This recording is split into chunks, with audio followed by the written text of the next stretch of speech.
네, 첫 번째 주제 공개하겠습니다. 리플 SEC 소송 이슈들 여전히 결과는 언제쯤이라고 물음표가 많네요. 사실 리플과 미국 증권거래위원회 SEC의 소송 결과 나오지 않고 있습니다. 하도 약간 오래된 얘기라서 무슨 도시 전설 느낌처럼 언제 나온다, 언제 나온다, 언제 나온다라고 하는데 소송을 둘러싼 여러 가지 말들만 있을 뿐이지 결과는 아직까지 전해지지 않고 있는데요. 하지만 여러 전문가들이 올해 크립토 시장의 가장 큰 이슈는 뭐가 될 거냐라고 했을 때 리플과 SEC의 소송 결과다라고 꼽는 분들이 상당히 많거든요. 그만큼 리플을 넘어서 크립토 시장 전체에 미친 영향이 굉장히 클 것 같습니다. 오늘은 그 소송 지금 현재 어떻게 진행되고 있고 어디까지 왔는지 그리고 그 소송의 결과가 리플과 크립토 시장에는 어떤 영향을 미칠지 알아볼 텐데요. 일단 정리왕 김동완 대표님께서 지금 현재 굵직한 사건 중심으로 해서 리플 소송이 어디까지 와 있는지 정리 부탁드립니다. 이게 굵직한 사건이라고 하기에는 약간 굉장히 간단합니다. 간단한가요? 네네네. 이 리플이라는 코인은 한때 2017년, 18년 이때쯤에는 이게 시가총액 기준 세계 3위 2위까지 갔었어요. 2위까지 갔었던 아주 굵직한 모두가 알고 있는 이제 암호화폐 중에 하나고요. 그러한 리플이 토큰을 세일하는 과정에서 사실 이제 증권법을 위반한 것 같다라면서 SEC가 한 4년 정도 전에 소송을 걸었어요. 네네. 그래서 소송이 이제 지리하게 굉장히 진행이 됐었고요. 처음에는 SEC가 약간 승기를 잡는 듯해 보였습니다. 그 시장에서 약간 평가가 SEC는 지는 싸움을 하지 않는다. 뭐 그렇죠. 이런 얘기도 있었어요. 그래서 이제 사실 2017년 이제 말에 리플 가격이 한때 이제 4,000원 후반대까지 올랐다가 지금 4,900원. 그 이후로는 그 가격을 지금 회복을 못 하고 있거든요. 상당 부분이 이 소송 때문에 발목이 잡혀서 그렇다 뭐 이런 평가들이 있었고요. 이런 분위기가 최근에 조금 반전이 됐습니다. 그래서 요즘에는 이거 이러다가 리플이 이기는 거 아니야? 라는 분위기에 이런 얘기들, 보도들 그리고 여러 가지 전문가들의 얘기들이 많이 나오고 있고요. 아주 최근에는 이제 힘먼 연설이라고 해서 이제 SEC에서 이제 일하던 힘먼이라는 사람이 연설을 한 내용이 있는데요. 이 내용을 공개를 하자. 세상에. 이거 이제 리플하고 SEC 소송의 증거 자료로 들어가 있거든요. 근데 이제 리플 쪽에서 이 연설 내용을 공개를 하고 싶다라고 하니까 SEC가 그거 공개하면 안 된다. 그래서 공개를 못하게 해달라. 라고 법원에 요청을 했는데 법원이 이걸 기각을 했어요. 그러면 그래서 공개해라라는 공개를 하게 되죠. 어. 그래서 이제 원래는 6월 6일자로 공개가 되는 내용이었는데 양측 합의하에 일주일 더 연장해서 6월 13일 정도에 공개가 될 예정입니다. 근데 그 힘먼 연설의 내용이라고 하는 게 사실 뭐 저도 뭐 그냥 이렇게 한 줄로 그냥 요약을 하자면 저도 그렇죠. 전문을 보진 못했지만 이더리움은 증권이 아닌 것 같아 라는 내용이잖아요. 네. 정확하게 얘기하면 비트코인과 이더리움은 충분히 탈중앙화가 되어 있기 때문에 증권이라고 보기 어려운 것 같아 라는 내용이고요. 근데 이게 이미 내용은 다 알려졌는데 그걸 공개하느냐 마느냐가 그렇게 중요한 거예요, 재판에? 사실 저도 그게 중요한지 잘 모르겠습니다만 엄청 이제 그 리플과 SEC가 법정에서 굉장히 섀도우 복싱을 하고 있습니다. 이게 제가 보기엔 타격감이 있는 건지 잘 모르겠지만 어쨌든 싸우다가 이제 판사가 한쪽 손을 들어준 거고 공개가 약간 느낌으로 봐서는 리플 쪽 손을 들어준 느낌이네요. 그렇죠. 공개가 되게 될 예정입니다.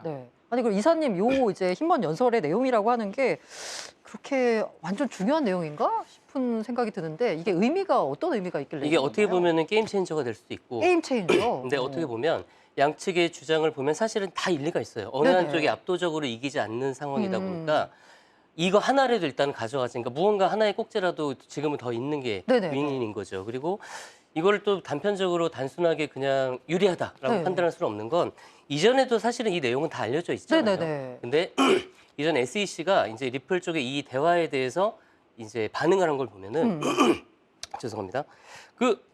그때 힘몬이라는 사람이 증권 아니라며 했더니 SEC가 얘기한 건 그건 SEC랑 관계없어. 개인 의견이야. 한 개인의 일탈이다. 그랬더니 그래? 그럼 자료 공개해봐. 라고 했더니 이번에 SEC가 뭐랬냐면 기관은 자료 공개를 거부할 수 있는 심의 절차 특권이란 게 있다. 아니 아까는 개인 의견이라며요. 그쵸? 근데 왜 기관이래요? 아까는 또 개인이라고 지금은 기관이야. 그랬더니 힘만은 우리 SEC 산하의 기업 금융그룹에 있던 사람이고 정확히 우리 사람 아니야. 이런 식으로 계속 말을 바꿨다는 거죠. 근데 이번에서도 만약 법원에서 어떤 개인의 일탈이고 우리가 SEC에서 내부 관리 감독을 잘 못했어라는 쪽으로 어떤 패러다임이 바뀌게 되면은 사실 이것도 이거에 대한 정확한 어떤 꼬리가 될 수 있지 않을까. 그래서 어쨌든 그 내용 자체보다는 앞서 말씀하신 이사님이 얘기해 주신 부분이 약간 소개이 되네요. 이게 이제 SEC의 기관 입장인지 네. 아니면 이게 그야말로 개인의 개인 일탈인지. 만약에 기관 입장이다라고 하면 리플 쪽에 약간 유리한 쪽으로 해석될 수 있는 부분이니까 아마 공개와 비공개를 놓고 서로 여기 힘싸움을 한 것 같습니다. 일단은 이 부분에 있어서는 공개해라라고 이제 법원이 이제 판결을 내렸고요.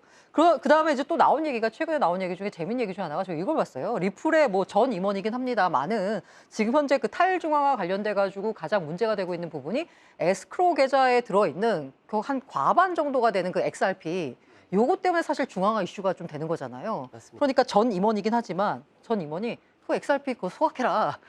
에스크로 계좌에 있는 거라는 얘기를 했어요. 진짜 소각할 수 있는 건가요? 일단은 배경부터 한 번 더 짚어보면요. 실제로 이제 장기 소송의 핵심은 XRP는 유가증권이고 네. 그리고 2012년부터 리플과 경영 중인 미등록 증권을 팔아왔다. 근데 그 논란의 중심에 하나가 리플이 에스크로 계정에 보관하고 있는 이제 XRP죠. 이 XRP를 이제 매월 한 10억씩 출금을 해서 운영 자금에 조달을 하고 그리고 제3자에게 판매하는 시스템으로 되고 있어요. 그래서 근데 이게 지금 한 420억 개 정도가 남아 있는데 이걸 이제 일부 XRP 보유자나 지지자들이 이왕이면 희소성 때문에 이걸 소각을 해라. 그럼 좋죠. 지금 사실은 가격 변동이 너무 맞아. 너무 오랜 시간 정체돼 있다 맞아요. 보니까 그게 더 좋지 않냐라는 부분이고 이제 이런 말이 있다 보니까 이제 약간 그게 예전부터 사실 이슈가 된 건 맞아요. 근데 전 이사인 맷 해밀턴이라는 분이 이런 얘기를 했어요. 리플은 지금 당장이라도 이걸 소각할 수 있다. 이거에 대해서 접근 금지할 수 있고 마음만 먹으면 이거 다 마음대로 제어하고 파기할 수 있다. 그러니까 해라고 한 거고 실제로 지금 소송에 관련된 상황에서 그렇다면 어떤 게 가장 유리할 것인가라는 부분에서 이제 리플이 어떤 선택을 하는지가 좀 달려 있는 상황입니다. 어떤 결정을 내릴지 모르겠지만 어쨌든 간에 이걸 다 소각을 하게 되면 제 생각에선 약간 그 탈중앙화, 중앙화 논란에서 좀 비켜서서 탈중앙화성을 어떤 정도 더 확립할 수 있을 것 같다라는 생각이 드는데 이건 뭐 리플랩스사의 결정에 달려 있을 테니까. 제 생각에는 이 타이밍 굉장히 중요할 것 같아요. 맞아요. 왜냐하면 지금 만약에 하잖아요. 네. 그러면 거봐, 니네 중앙화 맞았잖아. 아, 그렇게 왜냐하면 해석될 수도 있구나. 지금 소송은 과거 행위에 대한 죄를 묻는 거기 네네네. 때문에 지금까지 그 중앙화 상태가 지속되어 왔다는 것을 해석될 수가 있죠. 그래서 오히려 더 마이너스가 될 수도 있다. 오히려 이제 제가 보기에 적절한 타이밍은 소송에서 이기거나 아니면 지거나 하여튼 뭐가 이게 됐을 때 네. 보통 이제 이긴 다음에 가격이 대승적 차원에서 그렇죠. 가격이 움직이지 않을 가능성이 있거든요. 네네네. 이겼는데 가격이 안 움직이면 이제 실망 매물이 나올 거잖아요. 이기면 올라야 되지 않나? 이기면 올라가야 되는데 네. 지금 생각하는 기대감으로는 근데 이제 리플 같은 경우는 사실 좀 뭔가 시세 차익을 기대하기에는 조금 지금 이제 분위기가 좀 애매해진 암호화폐란 말이에요. 현재 이제 글로벌리 봤을 땐 한국에서는 여전히 인기가 많지만 소위 말해서 이른바 이제 크립토 시장이 뜨거웠던 디파이나 NFT 아니라 그렇죠. 테마에 올라타지 못했다. 이게 약간 유틸리티 코인 비슷한 느낌이 있단 말이에요. 네네, 지금. 맞습니다. 예, 그래서 만약에 그때 이제 가격이 좀 변동하지 않을 때 잽싸게 그렇다면 우리가 소각 이랬을 때는 가격이 올라갈 수 있죠. 그림은 아름답네요. 네. 아니 근데 요거 리플 관련돼서 아까 유틸리티성 말씀 주셨는데 애초에 나올 때부터 우리는 글로벌 결제를 목표로 했다. 송금을 목표로 했다. 레미턴스라는 이제 표현을 썼는데 그러면서 최근에 이제 많이 화두가 되고 있는 이 CBDC와 리플이 굉장히 연계가 깊어요. 네, 서로 그렇죠. 관련성이 깊은데 실제로 지난 목요일이었나요? 갑자기 리플 가격이 제가 이제 개인적으로 이제 라이브 방송을 하고 있는데 리플 가격이 막 오르니까 다들 그 방송 주제와는 상관없이 댓글창이 술렁술렁하면서 리플 가격이 움직인다라고 했어요. 도대체 그때 뭐가 뉴스가 있었지 찾아보니까 홍콩의 CBDC를 이제 발행을 할 때 리플랩스가 거기 이제 관련된 업체 중에 한 곳으로 참여했다라는 뉴스가 나왔어요. 네. 실제로 리플 관련돼 가지고 CBDC 어디에 CBDC 뭐 플랫폼을 제공했다 뭐 이런 뉴스가 나오고 있는데 지금 현재 상황은 어떻게 되고 이렇게 되면서 리플에는 뭔가 이 재판 결과 말고도 또 다른 호재로 작용할 수 있는 건가요? 이 소식이? 일단은 그러니까 저는 리플에 대해서 조금 걱정했던 건 뭐냐면 그러니까 너무 다른 코인들이 뭐 디파이도 하고 네네. NFT도 활발하게 할 때 그런 움직임이 좀 적었어요. 그래서 그런 부분들이 약간 성장성에 있어서는 조금 의문이 되는 그런 네네. 부분인데 요거는 굉장히 좋은 사례인 게 이번에 스위스에 있는 그 코인 수탁 기업인 메타코라는 데를 2억 5천만 달러 주고 이제 인수를 했습니다. 네네.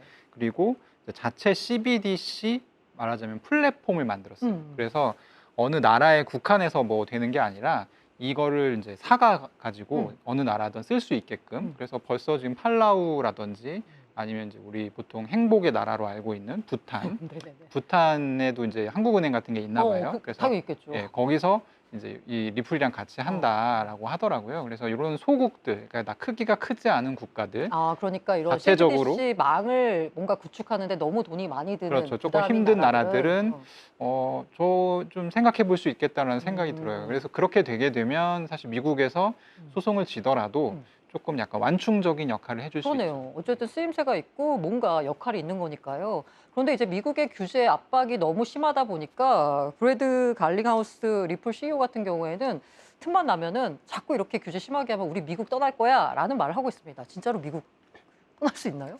실제로 그런 가능성이 농후합니다. 오. 왜냐면은 지금 혼란스러운 규제가 다양한 기업들이 이제 해외로 눈을 돌리게 만들고 있고요. 그와 동시에 지금 유럽에서는 어떤 가상자산 관련된 리더십을 발휘하고 있고 싱가포르, 홍콩, 영국, 일본도 그렇고요. 지금 디지털 자산 규제에 대해서 되게 명확한 입장인데 뭔가 미국만 지금 오히려 가장 큰 선진국인데 이거에 대해서 너무 혼란만을 야기하고 있는 거죠. 그리고 그 혼란의 핵심은 이제 저희가 늘 얘기하는 그 게리 겐슬러 분이 나오죠. 네네. 그분이 사실 이제 지지난주 제가 다뤘던 청문회 얘기를 했었죠. 그때도 이더리움이 증권이냐라는 질문에도 답을 못했고 네네네. SEC 역할이 뭐냐 이거에서 답을 못했고 그렇다면 뭐 신규 새로운 법규도 왜 안 만들었냐 이 모든 거에서 사실은 답을 못했다. 이 모든 수장에 답을 못했다는 건 미국을 떠나는 거에 대해서 사실은 할 말이 없는 거죠. 미국 이탈에 대해서 실제로 그런 일도 현재 벌어지고 있고요.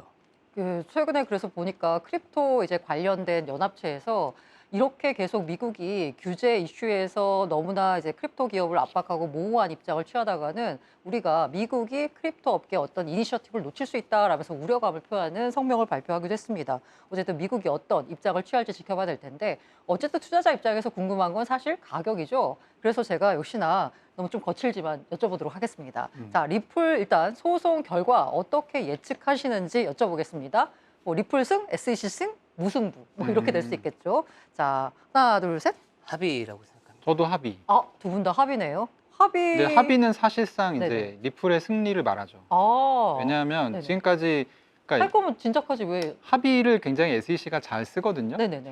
엔간하면 합의를 합니다. 근데 합의를 안 했던 이유는 100% 승리를 확신했기 때문에 소송을 이렇게 길게 끌어왔다고 저는 생각하는데 어쨌든 여기서 이제 본인들이 질 수 있다라고 지금은, 하면 예, 만약에 리플이 진다라고 하는 거 굉장히 상징적으로 큰 의미이기 때문에 이 히스토리를 남기고 싶어 하지 않을 가능성이 높아요. SEC 입장에서는.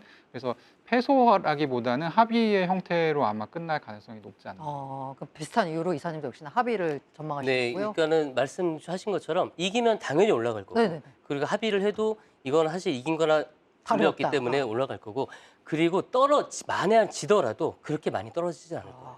왜냐면 다른 대안들이나 변수가 많기 때문에. 이렇게 이제 세 개의 시나리오로 말씀 주셨는데 제가 좀 더 구체적으로 사실 2018년 1월에 기록한 4,900원 업비트 기준으로 해서 리플 가격은 XRP 한 개당 가격은 4,900원이었는데요. 지난 21년 4월쯤에 기록했던 가격이 보니까 2,500원 정도였어요.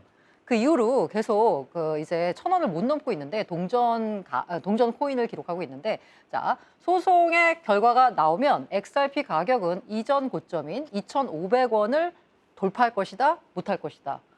업앤다운을 해주세요. 하나, 둘, 셋. 아이고. 우와, 다 업이다. 네. 오, 저는 일단 거기까지는 무조건 갈 것 같고. 거기까지는 간다. 그러니까 소송 내용이 합의 내용이 잘 보셔야 되는데 뭐가 중심이냐면 지금 소송의 장점은 리플을 판매한 리플 CEO와 리플랩스와 이런 애들이 이제 증권법을 위반했다는 내용이거든요. 맞습니다. 그러니까 XRP 자체가 증권이냐 아니냐에 대한 판단은 들어가 있질 않아요. 근데 판사가 판결을 하면서 XRP 자체가 증권이다 어쩌다라는 이런 이제 코멘트가 나올 수가 있습니다. 근데 이제 이런 코멘트가 안 나오는 것이 가장 좋은 거고, 그러니까 가장 좋은 거는 XRP는 증권이 아니다. 근데 판매 행위 자체는 증권 판매 행위다.